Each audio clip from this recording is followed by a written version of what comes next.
You were panicking because your ex has watched your story, but they haven't responded to your last text message because you guys are still texting each other. This video is for you. I'm gonna tell you what it means. Your ex is interested in your life. They want to know what you're doing after they're no longer actively your boyfriend or girlfriend. They want to know, what have you done? Are you crying your eyes out? Are you like becoming a and showing everyone online, like, what are you doing? They're curious, they're interested, it's exciting. They knew you better than anyone else has, maybe. And so they just want to see, have you changed? What? You know, as the good ship humanity seeks deeper and deeper into the cold, dark depths of pure oblivion, I find myself sitting comfortably on a deck chair with a fine stogie and just appreciating the majesty known as the modern woman. Some of the stuff they come up with is just absolutely fascinating to a guy like me. These are women who are so mentally broken that they try to analyze social media activity as a means of what people are thinking about them, despite the fact that there is practically nothing real about social media. Which in essence means these chicks have figured out yet another way to try to create reality from pure fiction. I know a lot of guys would get angry at this kind of stuff, but I don't. How can I? Watching human culture and common sense disintegrate in real time is kind of like a lava lamp to me. This must have been what those stupid hippies felt like back in the day, but I don't need any mind-altering substances to watch this kind of stuff. I think that would ruin the experience. Is it exciting enough to tap into? Is it exciting enough to reach out and try to get something back together? If you're also texting at the same time and they haven't answered, they're probably thinking, damn, this person's really into me. You might be too easy for them. I'm not saying like physically, okay? I'm just saying psychologically. If they broke up with you and you're still super into them and texting them all the time, giving them all the updates, sending really long text messages and responding right away to them, or trying to act cool and waiting an hour and then responding, they know, they're picking it up. If you're thinking about them constantly, they're in your dreams and you stalk them all the time, they know, they can feel it. It's scary. Another aspect of this stuff that I find so amazing to watch is how the definition of an ex has seemingly changed over the last decade. It seems like the modern woman will just slap that term onto almost anything nowadays. Did you bang this dude for 3 months? Then he's your ex. Did he say that he was going to call you and he actually did 3 days later? Welcome to ex territory. And did he promise to buy you dinner and actually did in the form of a bowl of Fruity Pebbles at his apartment? Yup, that meets the minimum criteria to be an ex. These chicks will do anything to fool themselves into thinking that they were actually in a legitimate relationship because bedroom fun is the only way they're able to feel anything anymore. And Captain Chad America knows this. He knows they're physically easily. Not so much psychologically, but that's only because there really isn't anything there. Just being honest. So their priority is not to respond to your text messages or think about you all the time or try to win you back. Because if they said one word like, I love you, or let's go on a date, or want to get coffee, you would probably start crying and freaking out because you're so happy. So the best thing to do, if I were you, truly, is put your phone down and stop worrying if they're watching your story or texting you or anything. Go live your life. Because I guarantee you want what you cannot have. That's it. Okay, bye.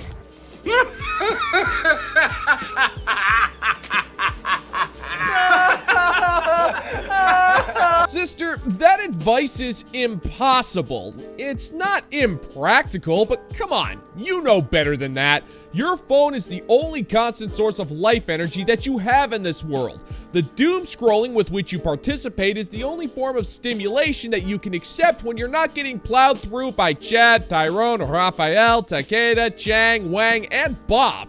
That instant gratification is your lifeblood. You don't believe me? Well, then go ahead and try to put down that phone. I dare you. No, I double dog dare you. I got 30 intergalactic space bucks in my wallet that says you'll be jonesing for a social media fix within the first half hour. Your phone is the equivalent to a pack of smokes, and unless you grit your teeth and put forth all of the effort you can muster and then some, then there's no possible way you'll be able to kick that thing. Face it, woman, you need that device, and it needs to be grafted onto your body so you can blunder your way through the rest of your life. The blinding blue light needs to be sending the information directly into your frontal lobe, because without it, it's emptier than your soul. Yeah, that checks out.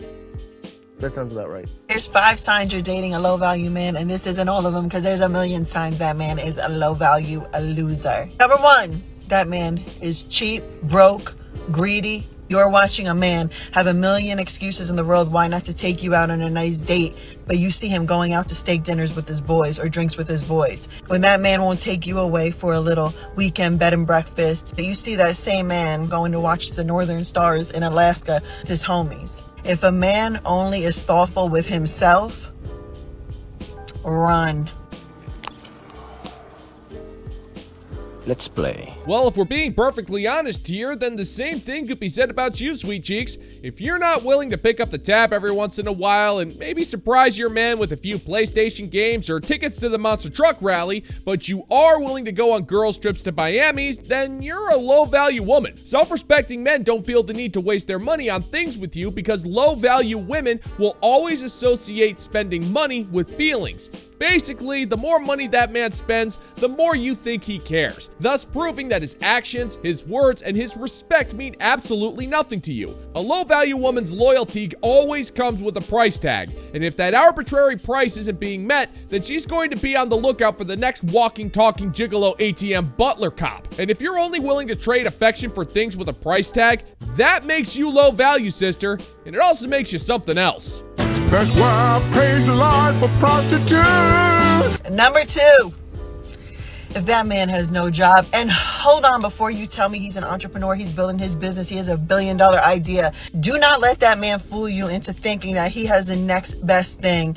Do not be that kind of ride and die. That man will have you waiting 5 years, 10 years, 15 years, talking about, I'm still working on it, it's almost there. While you're sitting there ringless, paying all the bills, he's up driving your car. Come across a man, or or your man right now sitting up on your couch. I want to party with rich people. Another sign of a low-value woman is her inability to support a man while he's building himself up.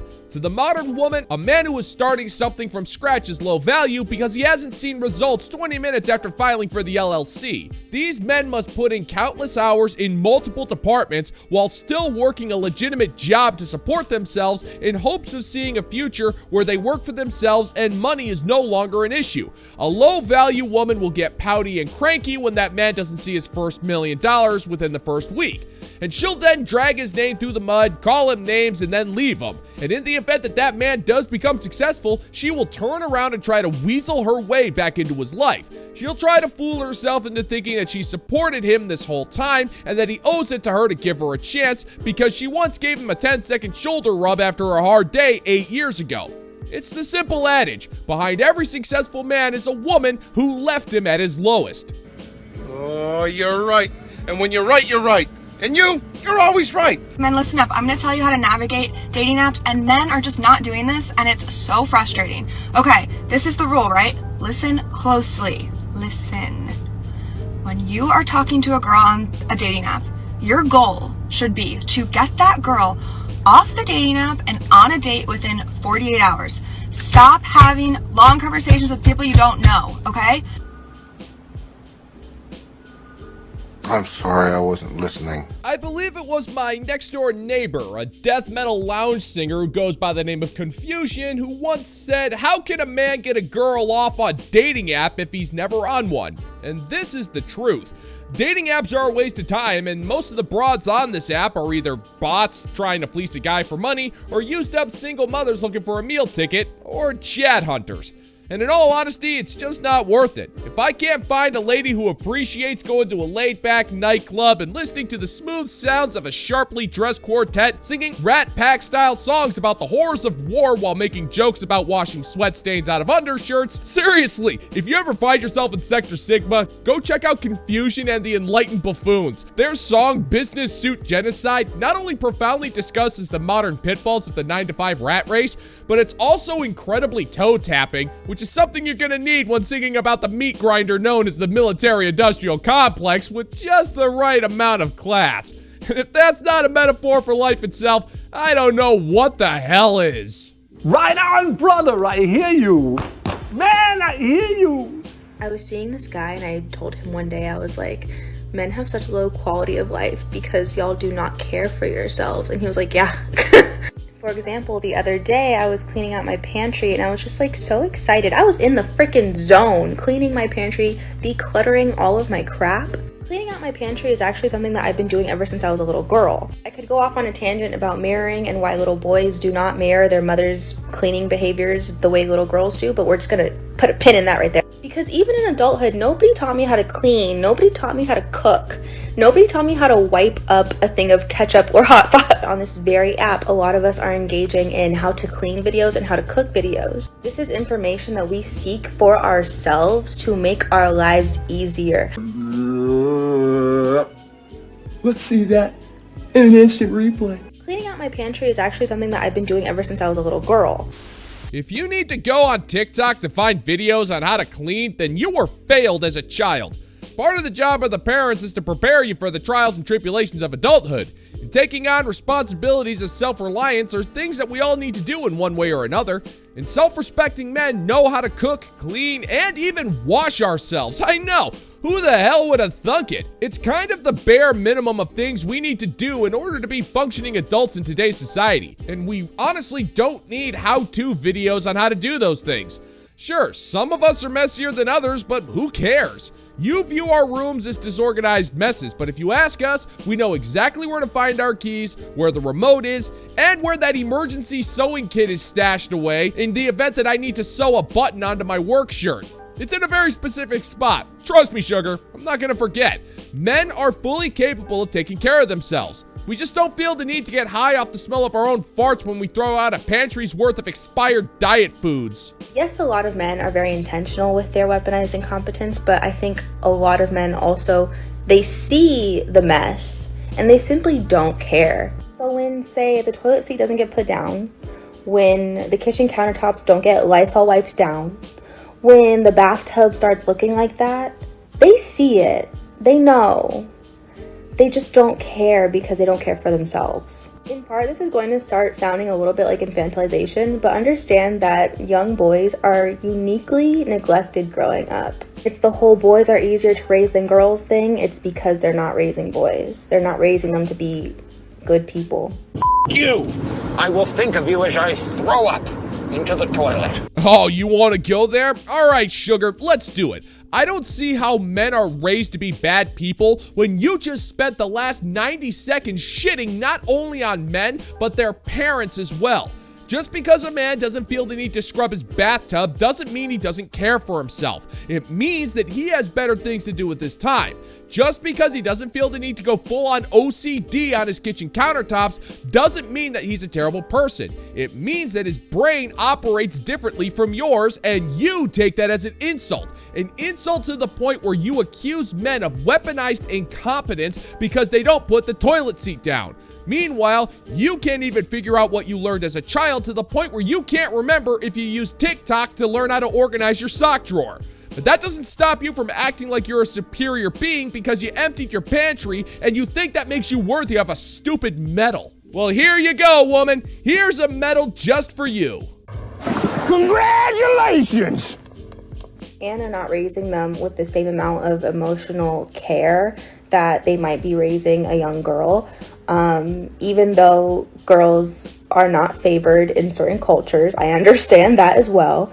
That doesn't mean that a young boy's emotional needs are getting fulfilled just because they're being put on a high pedestal. So they're not going to care about the particles that fly around when you flush the toilet without closing the lid.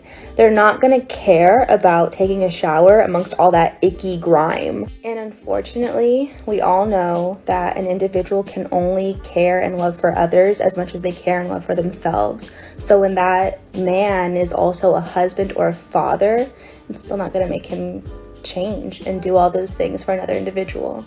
Man, that's just mean. That's mean, man. Woman, you just used the toilet seat to completely prove yourself wrong. You are incapable of empathy, and you have such a high sense of self-worth that you're needlessly insulting everyone around you. You've literally called a man's ability to be a father into question based purely on that stupid toilet seat. Guess what, woman? For centuries, people have been flushing toilets without putting down the seat, and they've been exposed to quadrillions of particles, and nothing bad has ever happened.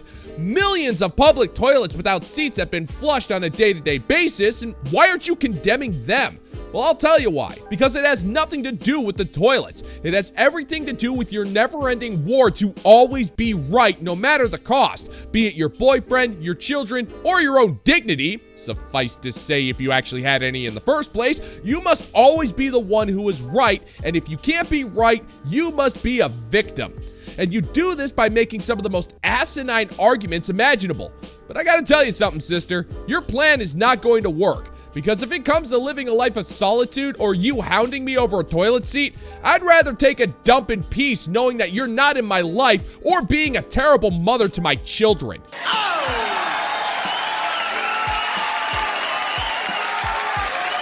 And that's gonna do it for today's video, gentlemen and gents. And as always, if you find that my particular brand of comedy is bringing you to the brink of laughter, then why don't you scroll on down and click that like and subscribe button. Ring the notification bell, maybe leave a couple of comments, and share this video so we can give the good old-fashioned middle finger to the YouTube algorithm. Thank you so much for checking out the new video, and until next time, peace out, homies.